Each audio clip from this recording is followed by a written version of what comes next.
രാഷ്ട്രീയത്തിൽ പ്രത്യേകിച്ച് CPM-നുള്ളിൽ പുകഞ്ഞുകൊണ്ടിരുന്ന വലിയൊരു അഗ്നിപർവ്വതം ഇപ്പോൾ പൊട്ടിത്തെറിച്ചിരിക്കുകയാണ്. പിണറായിക്ക് മുകളിൽ പരുന്തും പറക്കില്ല എന്ന് കരുതിയിരുന്ന കാലം കഴിഞ്ഞു എന്നാണ് കണ്ണൂരിലെ പുതിയ നീക്കങ്ങൾ സൂചിപ്പിക്കുന്നത്. കഴിഞ്ഞ 10 വർഷമായി പാർട്ടിയിലും ചോദ്യം ചെയ്യപ്പെടാത്ത ഏക ശക്തിയായിരുന്ന പിണറായി വിജയനെ പോലും വിറപ്പിക്കുന്ന രീതിയിലേക്ക് കാര്യങ്ങൾ മാറിയിരിക്കുകയാണ്. അതിന്റെ ഏറ്റവും പുതിയ തെളിവാണ് മട്ടന്നൂർ സീറ്റിനെ ചൊല്ലി KK ശൈലജ ടീച്ചർ നടത്തിയ ആ ഒരൊറ്റ കോൾ. വാർത്തകൾ ഇങ്ങനെയാണ്: നിയമസഭാ തെരഞ്ഞെടുപ്പിൽ പിണറായി വിജയൻ ധർമ്മടത്ത് തന്നെ മത്സരിക്കുമെന്ന കാര്യത്തിൽ പോളിറ്റ് ബ്യൂറോ പച്ചക്കൊടി കാട്ടിക്കഴിഞ്ഞു. 75 വയസ്സ് എന്ന പ്രായപരിധി ചട്ടം പിണറായിക്ക് വേണ്ടി മാത്രം കാറ്റിൽ പറത്തിക്കൊണ്ടാണ് PB ഇളവ് നൽകിയിരിക്കുന്നത്. എന്നാൽ പിണറായിക്ക് വേണ്ടി ചട്ടങ്ങൾ മാറ്റാമെങ്കിൽ തനിക്ക് എന്തുകൊണ്ട് മട്ടന്നൂർ നൽകിക്കൂടാ എന്ന ചോദ്യം ശൈലജ ടീച്ചർ ശക്തമായി ഉയർത്തിക്കഴിഞ്ഞു. മട്ടന്നൂർ സീറ്റ് ലഭിച്ചിട്ടില്ലെങ്കിൽ സജീവ രാഷ്ട്രീയത്തിൽ നിന്ന് വിരമിക്കാൻ പോലും തയ്യാറാണെന്ന കടുത്ത നിലപാടാണ് ടീച്ചർ സ്വീകരിച്ചത്.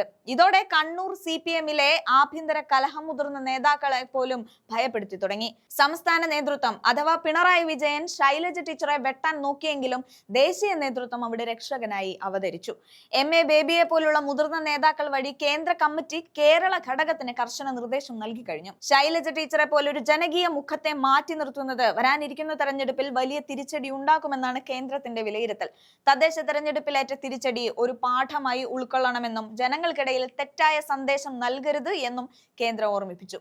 ഇവിടെയാണ് പിണറായി വിജയന്റെ ഇരട്ടത്താപ്പ് ചോദ്യം ചെയ്യപ്പെടുന്നത്. കടകംപള്ളി സുരേന്ദ്രന് ഇളവ് നൽകി മത്സരിപ്പിക്കാമെങ്കിൽ ശൈലജ ടീച്ചർക്കും ഷംസീറിനും മാത്രം എന്തിനാണ് ടേം വ്യവസ്ഥയുടെ പേരിൽ വിലക്ക് ഏർപ്പെടുത്തുന്നത് എന്ന പരാതി പാർട്ടിയിൽ ശക്തമാണ്. ടീച്ചറുടെ ജനപിന്തുണ ഭയന്ന് അവരെ ഒതുക്കാൻ നോക്കിയ പിണറായിക്ക് ഇപ്പോൾ കേന്ദ്രത്തിന് മുന്നിൽ മുട്ടുമടക്കേണ്ടി വന്നിരിക്കുകയാണ്. ടീച്ചർ മട്ടന്നൂരിൽ തന്നെ മത്സരിക്കണം എന്നതിൽ കേന്ദ്ര നേതൃത്വം കട്ടായം പിടിച്ചതോടെ ക്യാപ്റ്റന് സമ്മതം മൂളുകയല്ലാതെ വേറെ വഴിയില്ലാത്ത അവസ്ഥയാണ്.